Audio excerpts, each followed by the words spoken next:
જે અમદાવાદના પૂર્વ વિસ્તારમાં મણિનગર વિસ્તારમાં હાલ અમે છીએ અને અત્યારે આપ જે જોઈ શકો છો કે મણિનગર વિસ્તાર જે રેલવે જે પ્લેટફોર્મ જે છે રેલવે સ્ટેશન છે ત્યાંથી ભૈરવનાથ જતાના રોડ ઉપર જે છે તે પાણી ભરાયા છે અને વાહન ચાલકો અટવાઈ રહ્યા છે, ટુ વ્હીલર ચાલકો અટવાઈ રહ્યા છે અને એ પ્રકારે વરસાદ જે છે તે અમદાવાદના પૂર્વ વિસ્તારમાં ધોધમાર વરસાદ વરસ્યો અને છેલ્લા 1 કલાકથી વરસાદ ચાલુ હતો. જો કે અત્યારે વરસાદે વિરામ લીધો છે, પરંતુ વરસાદી પાણી હજુ પણ જે છે તે રોડ પર ફરી વળ્યા છે અને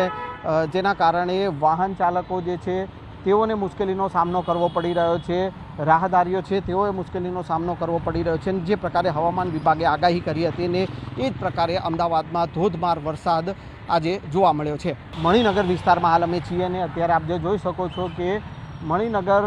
વિસ્તાર જે રેલવે જે પ્લેટફોર્મ જે છે રેલવે સ્ટેશન છે ત્યાંથી ભૈરવનાથ જતાના રોડ ઉપર જે છે તે પાણી ભરાયા છે અને વાહન ચાલકો અટવાઈ રહ્યા છે, ટુ વ્હીલર ચાલકો અટવાઈ રહ્યા છે અને એ પ્રકારે વરસાદ જે છે તે અમદાવાદના પૂર્વ વિસ્તારમાં ધોધમાર વરસાદ વરસ્યો અને છેલ્લા 1 કલાકથી વરસાદ ચાલુ હતો. જો કે અત્યારે વરસાદે વિરામ લીધો છે, પરંતુ વરસાદી પાણી હજુ પણ જે છે તે રોડ પર ફરી વળ્યા છે અને જેના કારણે વાહન ચાલકો જે છે તેઓને મુશ્કેલીનો સામનો કરવો પડી રહ્યો છે. રાહદારીઓ છે તેઓએ મુશ્કેલીનો સામનો કરવો પડી રહ્યો છે. જે દ્રશ્ય જોઈ રહ્યા છો તે અમદાવાદના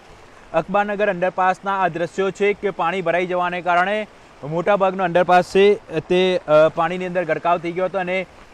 સામાન્ય વાહન વ્યવહાર અહીંયા બંધ કરવાની ફરજ પડી હતી, કારણ કે કોઈપણ પ્રકારની જાનહાનિ ન થાય તેની તકેદારીના ભાગરૂપે આ અંડરપાસ છે તે બંધ કરી દેવામાં આવ્યો છે. અને કયા પ્રકારે અહીં જે ડ્રેનેજ લાઇનોમાંથી પાણી ઓવરફ્લો થઈ રહ્યું છે તે પણ આપ દ્રશ્યની અંદર જોઈ શકો છો. લગભગ 4 થી 5 ફૂટ જેટલું પાણી છે તે અહીં ભરાઈ ચૂક્યું છે અને પરિણામે આ અંડરપાસ હાલમાં બંધ કરી દેવામાં આવ્યો છે.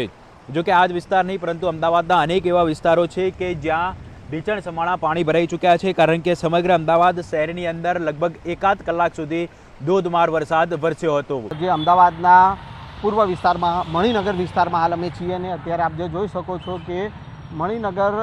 વિસ્તાર જે રેલવે જે પ્લેટફોર્મ જે છે રેલવે સ્ટેશન છે ત્યાંથી ભૈરવનાથ જતાના રોડ ઉપર જે છે તે પાણી ભરાયા છે અને વાહન ચાલકો અટવાઈ રહ્યા છે, ટુ વ્હીલર ચાલકો અટવાઈ રહ્યા છે અને એ પ્રકારે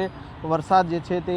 અમદાવાદના પૂર્વ વિસ્તારમાં ધોધમાર વરસાદ વરસ્યો અને છેલ્લા 1 કલાકથી વરસાદ ચાલુ હતો. જો કે અત્યારે વરસાદે વિરામ લીધો છે, પરંતુ વરસાદી પાણી હજુ પણ જે છે તે રોડ પર ફરી વળ્યા છે અને જેના કારણે વાહન ચાલકો જે છે તેઓને મુશ્કેલીનો સામનો કરવો પડી રહ્યો છે. રાહદારીઓ છે તેઓએ મુશ્કેલીનો સામનો કરવો પડી રહ્યો છે. જે પ્રકારે હવામાન વિભાગે આગાહી કરી હતી ને એ જ પ્રકારે અમદાવાદમાં ધોધમાર વરસાદ આજે જોવા મળ્યો છે. મણિનગર વિસ્તારમાં હાલ અમે છીએ અને અત્યારે આપ જે જોઈ શકો છો કે મણિનગર વિસ્તાર જે રેલવે જે પ્લેટફોર્મ જે છે રેલવે સ્ટેશન છે ત્યાંથી ભૈરવનાથ જતાના રોડ ઉપર જે છે તે પાણી ભરાયા છે અને વાહન ચાલકો અટવાઈ રહ્યા છે, ટુ વ્હીલર ચાલકો અટવાઈ રહ્યા છે અને એ પ્રકારે વરસાદ જે છે તે અમદાવાદના પૂર્વ વિસ્તારમાં ધોધમાર વરસાદ વરસ્યો અને છેલ્લા 1 કલાકથી વરસાદ ચાલુ હતો. જો કે અત્યારે વરસાદે વિરામ લીધો છે, પરંતુ વરસાદી પાણી હજુ પણ જે છે તે રોડ પર ફરી વળ્યા છે અને જેના કારણે વાહન ચાલકો જે છે તેઓને મુશ્કેલીનો સામનો કરવો પડી રહ્યો છે. રાહદારીઓ છે તેઓએ મુશ્કેલીનો સામનો કરવો પડી રહ્યો છે. જે દ્રશ્ય જોઈ રહ્યા છો તે અમદાવાદના અકબરનગર અંડરપાસના આ દ્રશ્યો છે કે પાણી ભરાઈ જવાને કારણે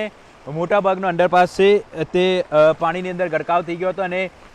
સામાન્ય વાહન વ્યવહાર અહીંયા બંધ કરવાની ફરજ પડી હતી, કારણ કે કોઈપણ પ્રકારની જાનહાનિ ન થાય તેની તકેદારીના ભાગરૂપે આ અંડરપાસ છે તે બંધ કરી દેવામાં આવ્યો છે. અને કયા પ્રકારે અહીં જે ડ્રેનેજ લાઇનોમાંથી પાણી ઓવરફ્લો થઈ રહ્યું છે તે પણ આપ દ્રશ્યની અંદર જોઈ શકો છો.